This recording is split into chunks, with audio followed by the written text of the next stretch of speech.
بناو خوده مازن دلووان 4 ماه 7 2025 نهی ماه 1 محرم هجری 1447 بو آگهداری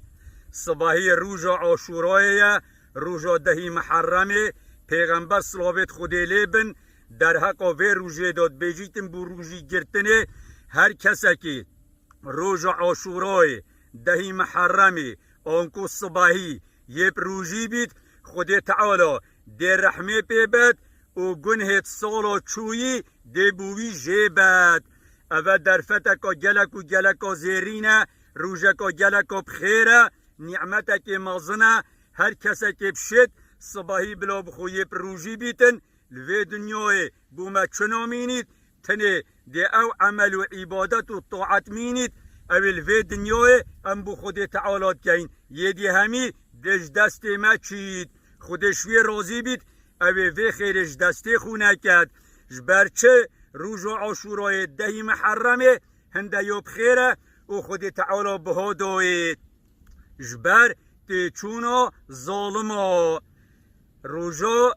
عاشورای 10 محرمه او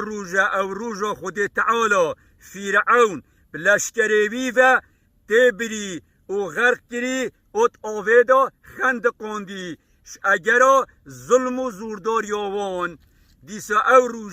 او روزا خود تعالی موسا قومی و سر خستین و سر بلند کرین و حکم کریت دست دادا و جا هر روزکا